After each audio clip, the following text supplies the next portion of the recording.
Hello Aries, welcome to the Plaid Sheep Oracle.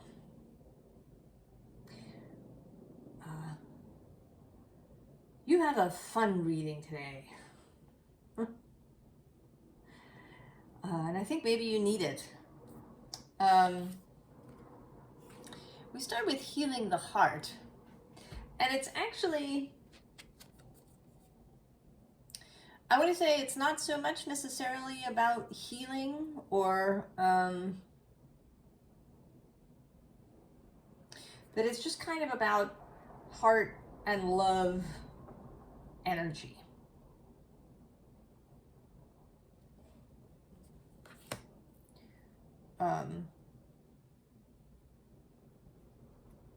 And I'll say a little bit more about why I say that. But we have these birds of a feather. And this is either some people or some non-physical, maybe your own wider self and your guides, fellowship, whoever you communicate with, is showing up and saying, can Aries come out and play?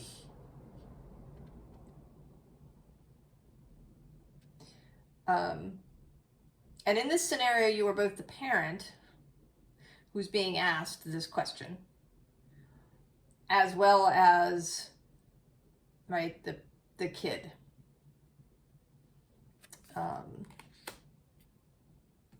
The not visible underlying is this card. And I think you have been, right, you've been straining for some kind of information, for clarity.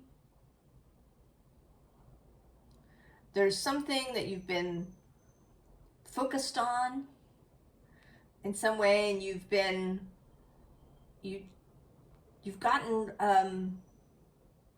tense about it.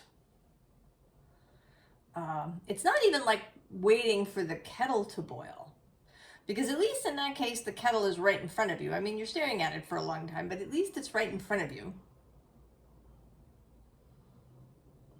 This is something that's not even right in front of you. You're straining for just, maybe it's for some information about the future, for a message, for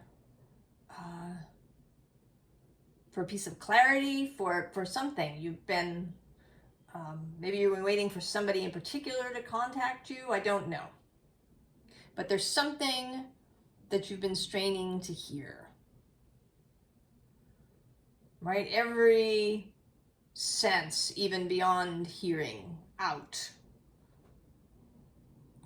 Right? There's that, what is it, SETI, I think it's called, the deep space kind of listening, waiting for messages from deep space. Always on, always looking to hear the tiniest little thing.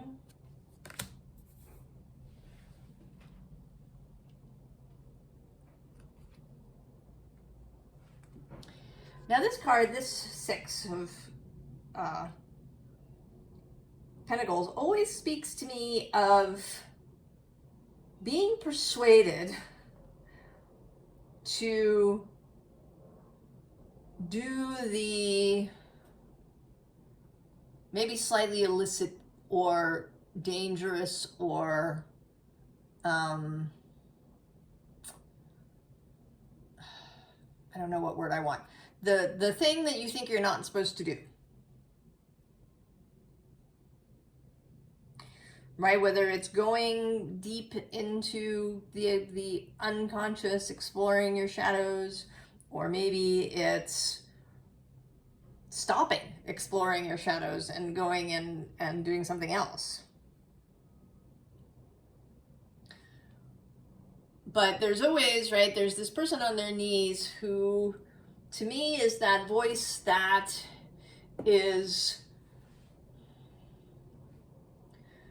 feels weak, maybe, that feels that you need to keep control, you need to pay attention, you need to pay attention to your limitations, the voice that may be amplifying your limitations. And then this person is there saying, look, you don't have to pay attention to that. All right, that's this part of you that feels unsafe, that feels like it needs absolute control, or that feels like it needs, 24/7 support from the people around you. Over here, right, if you just go through the tunnel, you'll feel better. And you kind of, there's part of you that really wants to be persuaded, and part of you that is skeptical. And this sort of shows up here kind of in the cards around this. Underneath we have this Two of Fungi. And this today is feeling like, needing to be the really capable person who's totally got everything under control. Then at the bottom of the deck, we have this Temperance card, who actually, today is looking a little bit bored, right? It's like she's at some cocktail party where there's nothing very interesting going on. She's kind of standing in the corner by herself. She's adjusting her outfit. She's got this glass of, kind of mediocre wine that you get at some cocktail parties. And she's just kind of not interested in the whole thing, right? Sort of temperance taken too far, right? Moderation beyond moderation, into dullness. All right, you've moderated yourself into dullness. And then interestingly is this, below the Two of Fungi, is this perspicacious platypus, which is meant to be about, sort of achieving a kind of self-realization, but here feels more like longing. That you're the platypus on this side, and you can see yourself kind of in this beautiful garden, but you feel like you're not there, right? There's a longing happening here. And then the High Priestess. And this may be, kind of this ears wide open, this straining to hear, what is it I need to know? What is it, the message that I'm supposed to be getting that I don't know? What is it I don't see? Right? That's a favorite tarot pick a card question, isn't it? What's hidden from me? What am I not seeing?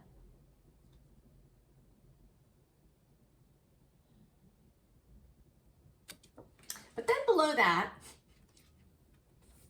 we have this Eight of Pentacles. And this feels like a part of yourself that is ready to just step away from the whole madness of all of this, right? The inner voice here. And then we also have the Hierophant. And this too is seriousness. This is all very serious business. Right? This is about self-actualization or enlightenment, or, finally achieving the life that you want, or whatever the thing is. Being better.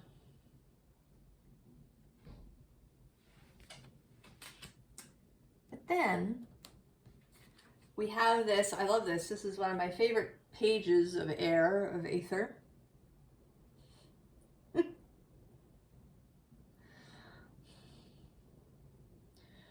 Just, I'm now getting and I don't know how this is going to fit in, but I'm having this scene popped into my head of Tom Sawyer convincing a bunch of people to whitewash the fence so that he gets to go and play. Right? He convinces, in the book, he convinces a bunch of people that whitewashing the fence is just the best thing ever. And he gets out of doing this task. Right? It's a, it's a con man kind of thing. But there's also something really exuberant about that. You can't help but, kind of applaud this initiative and,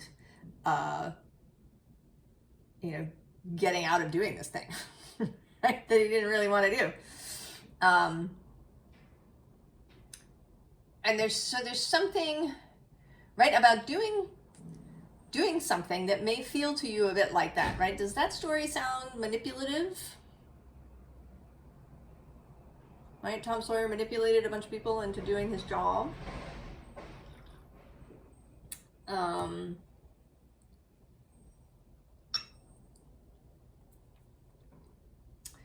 But, maybe they actually ended up enjoying it. It's been a very long time since I read the book, so I can't remember sort of everybody's attitude about this later. But maybe they all, actually enjoyed it. Maybe there's some task you can give away to somebody else who might actually enjoy doing it.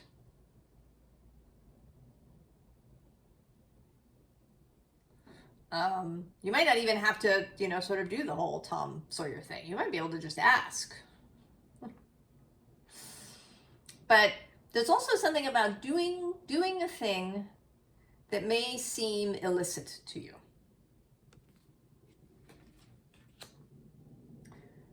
Playing hooky, right? This is the energy of this. So it's not, it's nothing,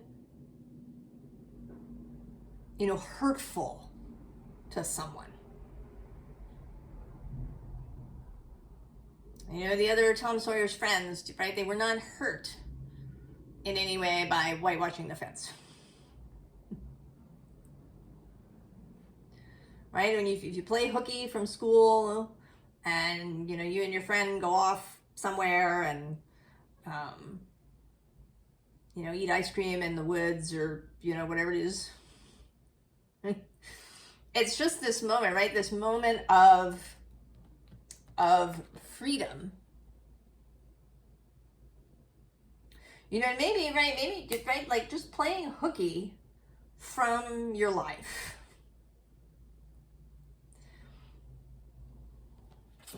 Right, because here you are, right, out in the sunshine, in a field somewhere, just taking the day. And then maybe it's all that you need. Just one day might be enough to reset you in some way. If you took one day and refused to worry about anything, right? And not in a really pushy, resistant way, but whenever a worrisome thought comes up, say thank you, no, we're not doing that today, and turn your mind to something else.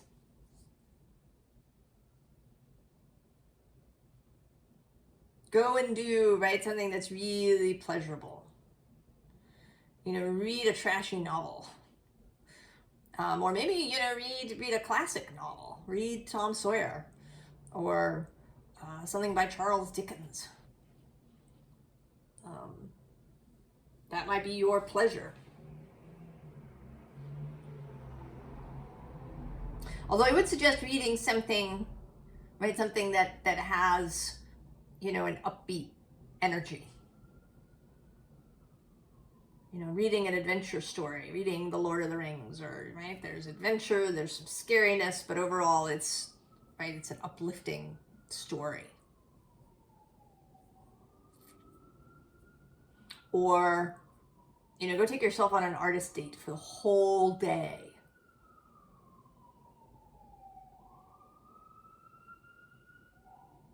And there is, right, there is this energy that's gonna, you don't necessarily have to go alone.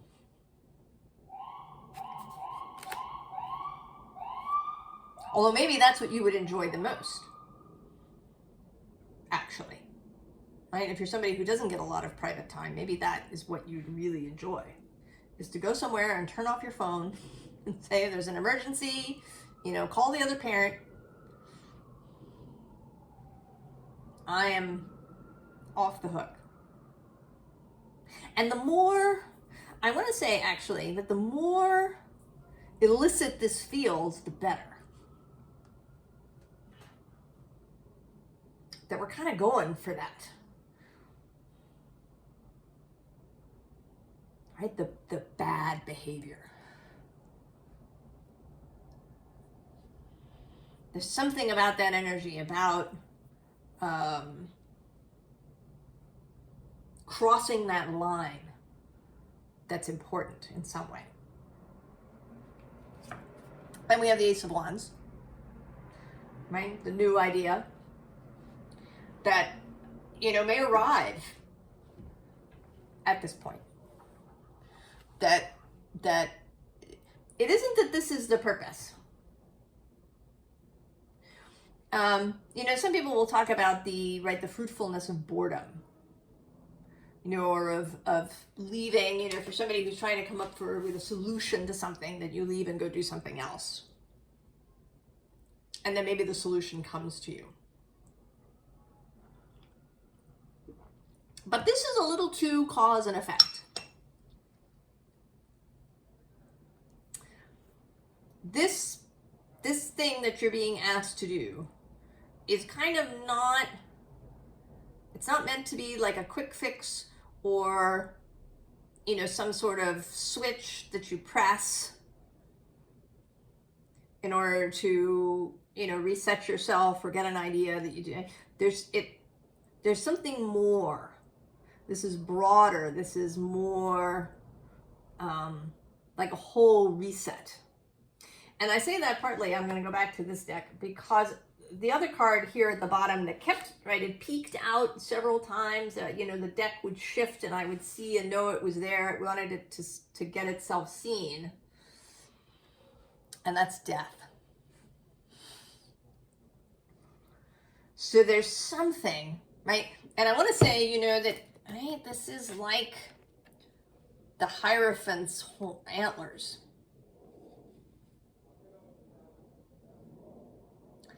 Like the death of this version of the Hierophant.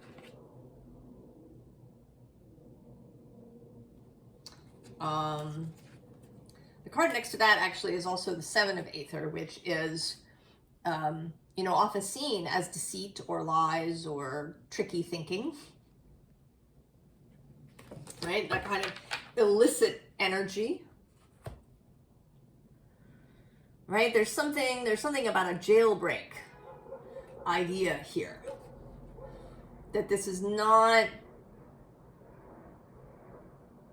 you know, it's not about like taking a rest so that you can come back and work just as hard as you did before after you've had a rest. So this wand, you know, the Princess of Wands is right below. So I want to say that this is not some new inspiration for a job or a work or a something. It's almost like a whole new lighting system. Because the underlying, the unseen underlying, is the Nine of Cups, happiness. Personal fulfillment, feeling happy. Actually, what's next to that? Oh, the Prince of Swords and the Princess of Swords. right, which is this page. And then we have the Prince of Cups. And he too feels like he's sort of part of this birds of a feather energy. This jailbreak, this jailbreak energy that's happening of the page and this Prince of Swords. And they may be, you know, this could be aspects of yourself that have remained hidden or dormant, motivations that you've had, ways of looking at the world, beliefs that have been lying dormant.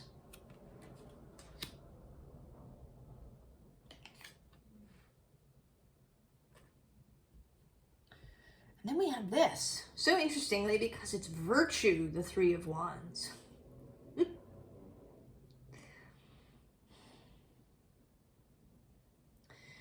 That maybe we have virtue, right? We misunderstand it,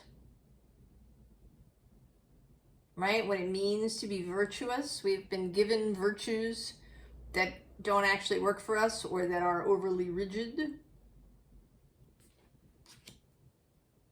And then to go with the Nine of Cups, we have the Nine of Pentacles with gain. And this sense of material fulfillment. Of maybe really feeling like yourself for the first time.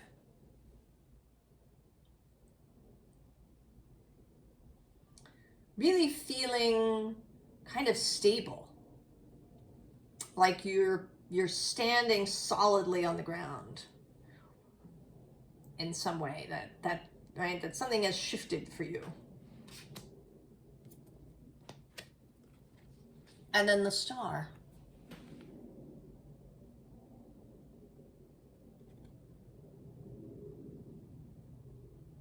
Also often seen as a wish fulfillment. You know, and here she is particularly affluent, right? Water is pouring out of her, but it's also pouring into her. She's this through point.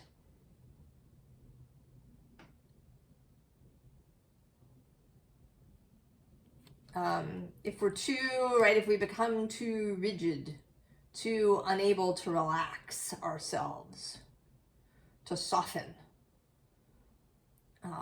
then stuff kind of can't pour through us.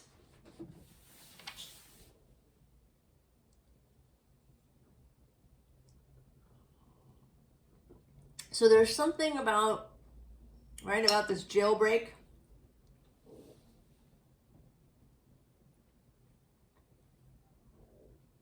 Because we have here this endurance rock. And I think that Aries, Aries is every sign is so interesting and complex. If you mostly hang out just in the pop astrology sphere, you can get a sense of, the signs being really flattened out. But Aries is deeply complex. Even though we think of it just as the spark. I imagine that people think of Aries, maybe some people think of Aries as being very simple, very straightforward, that Aries doesn't have a lot of subtext. But I don't think that's true. I think all the signs have subtext, have that which may not be seen. And with Aries, it's this sense of responsibility. And it's kind of the flip side of the coin to the Aries going first. And I was talking about this in the collective reading I did yesterday, how the zodiac is a wheel, so there isn't really a beginning and an end. But there is a sense in which Aries is kind of this new energy, a new beginning of something. And then when Aries is there, Aries feels like Aries is it. And on the one hand, that can lead you to just, doing things only your way. Right? Believing yourself to be right. But it can also mean that you see everything as yours to do. Right? There can be an enormous sense of responsibility. And I think this is true for all the cardinal signs.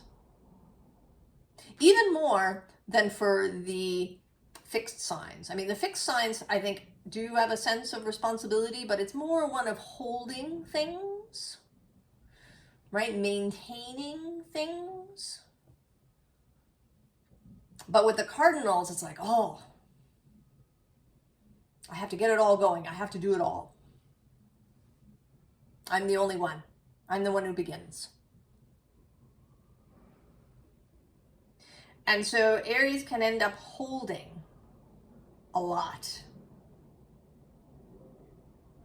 And being this, right? Sometimes being this rock energy.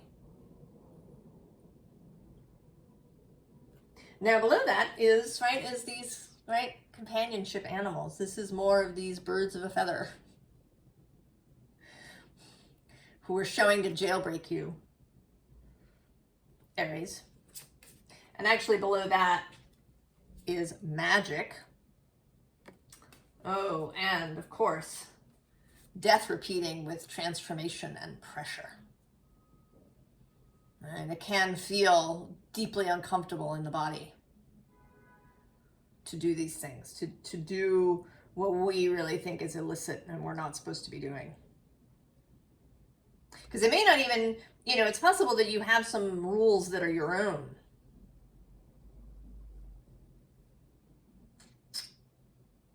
And that it's those rules that especially need to be broken. Oh, and the sea below that is north, expansion. And then the very bottom of the deck is east, beginnings.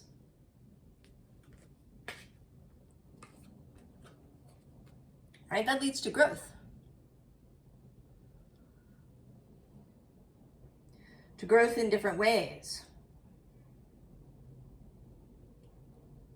To going in places where you normally don't go.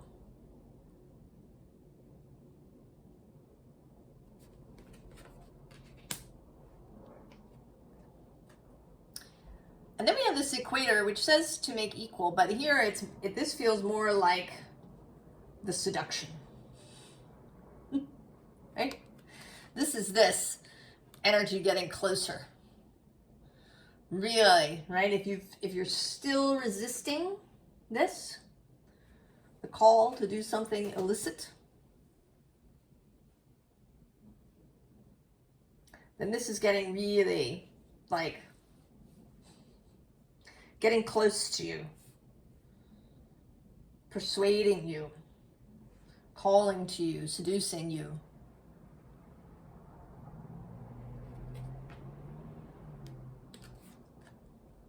Right? Because the result is change.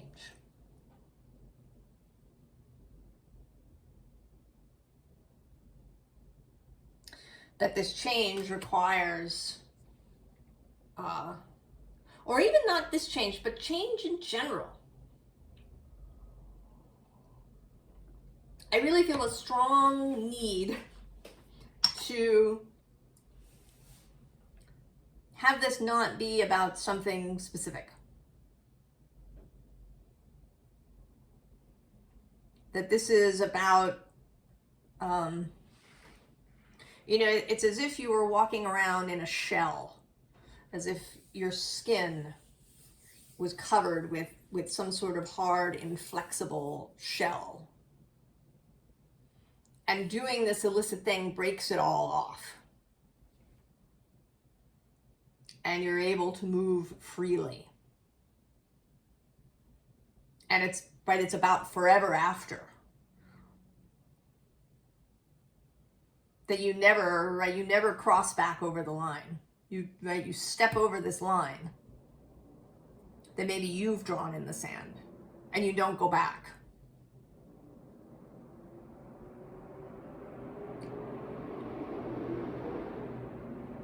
You know, it's kind of not about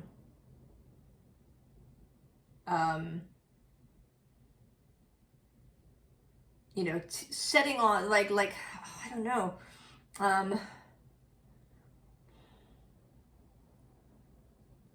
trying to think of a good metaphor for it, and nothing's coming really to mind. Everything is kind of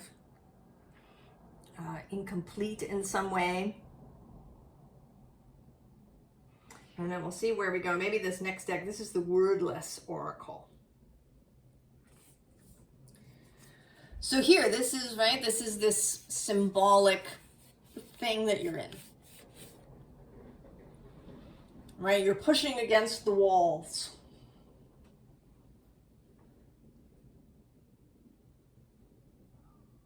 You know that there's something else. You're pushing against the walls.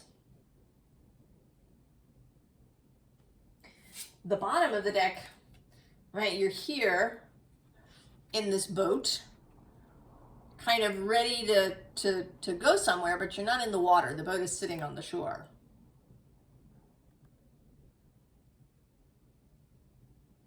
And maybe it's taken you a little bit to get to this point. You know, over the course of a number of days, maybe, you know, you uncovered the boat. And then you got some oars.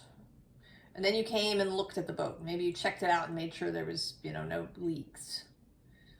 And then for a few days, you just sit in the boat. And then at some point, you know, maybe you put the boat in the water and then you sit in the boat like that. That you've been, you know, kind of taking these little steps in this direction.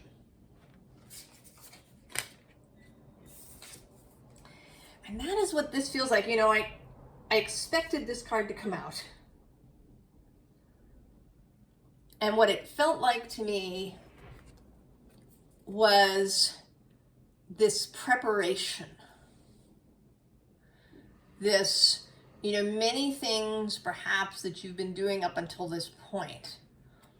That these, right, these roses have kind of been growing in your mind.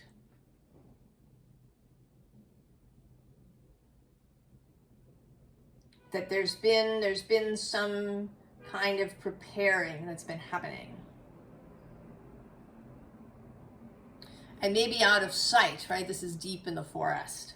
And I almost, you know, what this feels like is kind of like the picture of Dorian Gray, right? In that story, whenever Dorian Gray engaged in some terrible activity, his portrait would be the one to suffer, while Dorian himself stayed beautiful. And this is that effect, except that it's with roses, right? Every time you had some free thoughts in your mind, every time you stuck a toe over that line in the sand, every time you did these things, a new rose would blossom out of this skull, and it's somewhere else where you can't see it. It's in the, you know, deep in this forest. Roses have been growing. And you didn't even know it. At least the conscious you didn't know it.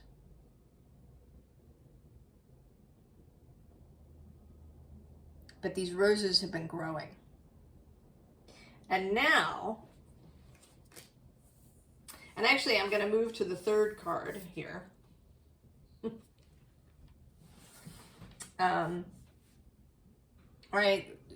This card for me is about ripple effects, yeah.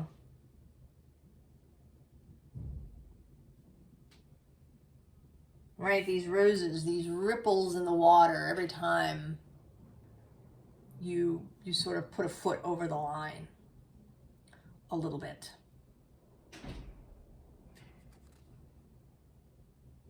And there's this, right, there's this kind of rainbow happening in the distance. We can see it a little bit in the background of this card too, this growing light. And then we have the Jailbreak.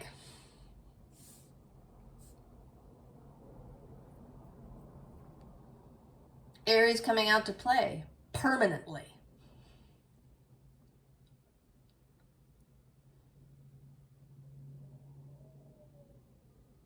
Permanently. There's something deeply fundamental about this.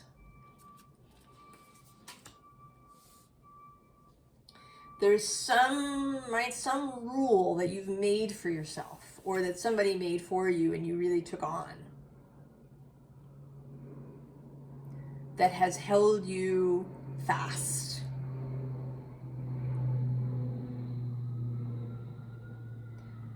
And this is breaking you out of that.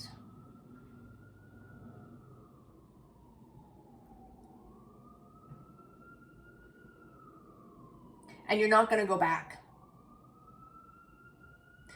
You know, and again, this is kind of not about the details.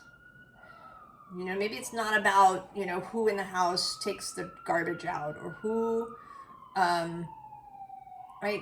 It's bigger than that. It's an entire energetic shift.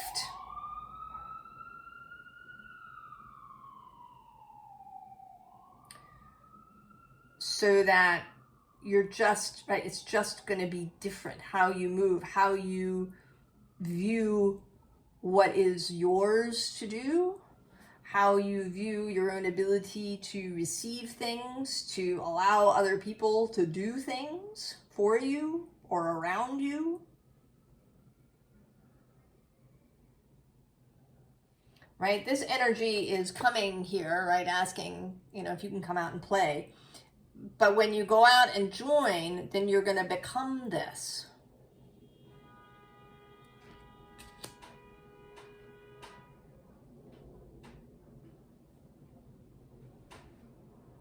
So, formal advice. Well, we have the sun. Yeah.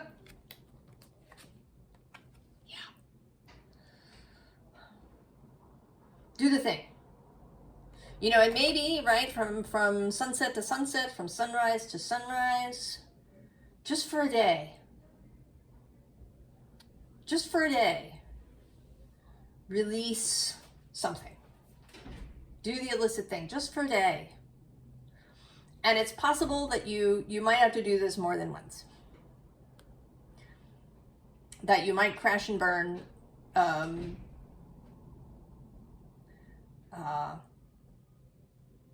you know, it might take a little, right, some false starts before you know, get through a full 24 hours.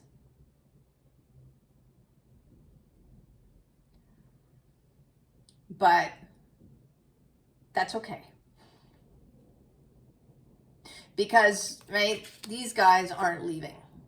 They'll keep coming back every day and asking if you can come out and play.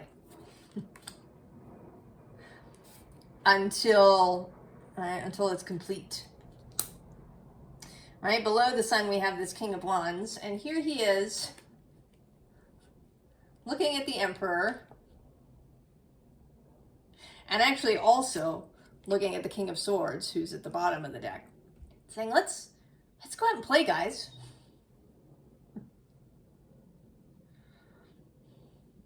You know, somebody else, right? This isn't you.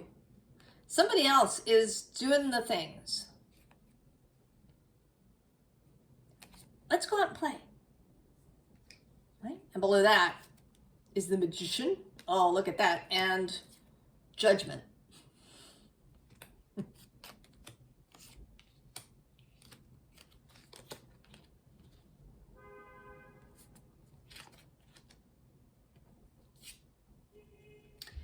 And so we have this Queen of Pentacles. You know, if this is sort of the status quo, because next to her we have this Nine of Swords.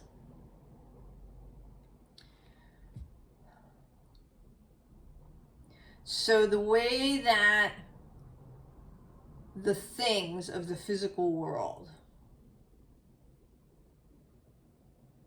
weigh on you, cause you anxiety, the way that life in that way, you know, I don't know, financial matters and health and stuff in your home and things that are happening in the world and all of this stuff that feels like this giant weight. A card that's been sitting here staring at me as I've been doing this reading is this World card with this, you know, the bee is not, right, the bee is in front of the world. But from a distance, it can look as if the bee is holding the world, like Atlas, carrying the world.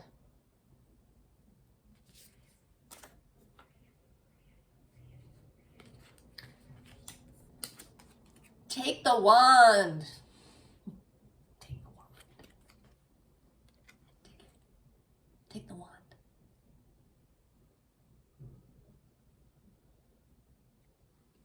That's really the advice, is when people or some non-physical aspect comes and says to you, let's go out and play. Go. Do the illicit thing. Break your own rule. Right? Step over that line in the sand and keep going. Right? Because this wind is just going to blow that line away. Right? You kind of won't be able to find it again. It's going to be gone.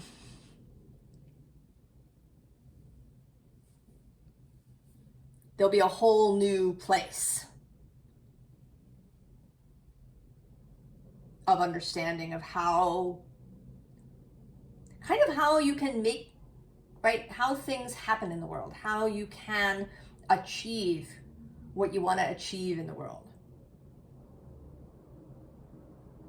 But that to do that, you kind of have to do this illicit thing. You have to break your own rule in order to see that the rule isn't necessary.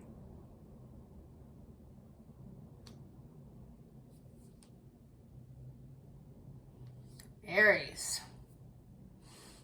I hope you go. And I wish you the very, very, very best when you do go. And before. Best all the time. Aries. And I'll see you next time. So long.